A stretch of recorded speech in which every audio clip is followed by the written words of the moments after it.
A unicorn was born in the bear market, and it's the hottest blockchain of 2023. Aptos is up 200% this year, outperforming Bitcoin by a factor of 5. And that's at a time when the industry seems obsessed with making Ethereum faster and cheaper.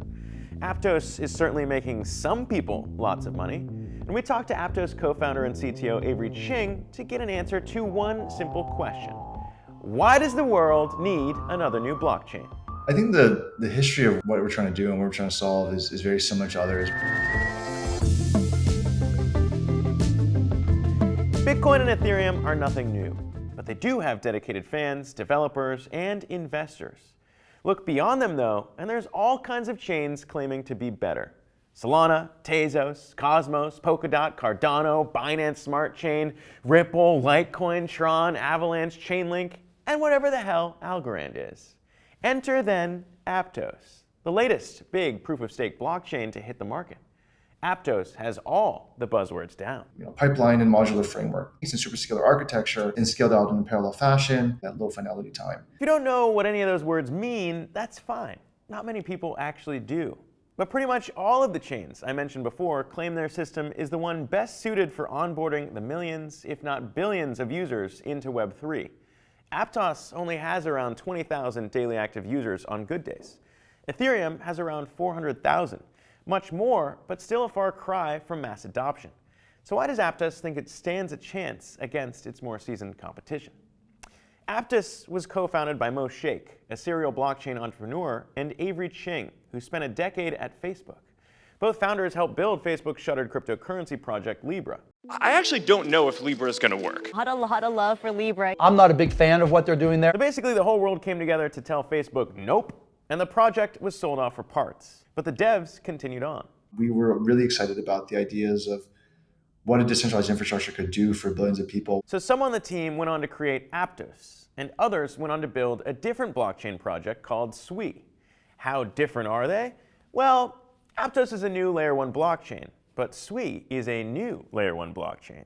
And while Aptos supports parallel execution of transactions, Sui supports parallel execution of transactions. Aptos runs on the Move programming language developed by the Libra team, while Sui runs on the Move programming language developed by the Libra team. Despite their many differences, they both claim to be able to support over 100,000 transactions per second. But here's the wild part. Just about everything we said about Sui and Aptos is also true about fellow Ethereum killer Solana. Yet, Aptos doesn't seem too concerned. I think they've taken a very different path in terms of the design, and I think they're still working on kind of their testnet at this point in time. I don't think of these folks as competitors. I think of them more, again, as helping to discover the space with us. So Aptos seems to be a pretty capable racehorse among plenty of other racehorses. But Aptos is actually a unicorn. 4 months after announcing its existence, the company had raised $200 million at a valuation of over $1 billion. A few months later, they raised another $150 million. Seems like venture capitalists are horny for Aptos. And retail investors have noticed. Its market cap hit $3 billion at its peak in January. The question is, why is Aptos doing so much better than other blockchains? It comes down to essentially the high throughput, the low latency, as well as that developer experience of providing primitives that just aren't going to be available on other networks. So you may be the person who jumps up and down when you hear about how Aptos is providing more primitives for devs, but VCs and retail investors probably aren't buying Aptos because of those primitives. Which gets us back to the big question. Why do we need any new separate chains when so many devs are building to make Ethereum even better? New Layer 1 chains like Aptos may have their advantages, sure, but in order to use them, you need a different wallet, different coins, different everything.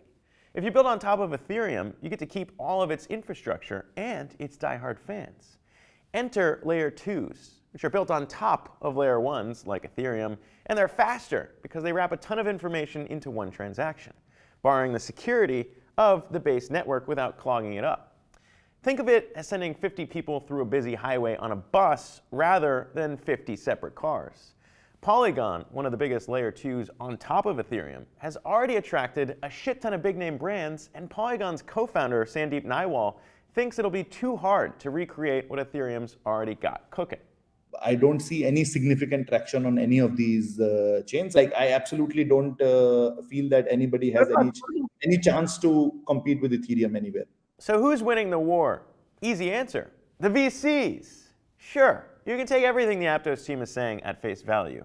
They've identified an area for innovation in the marketplace. They've hired a solid team. They're launching hundreds of products on their blockchain.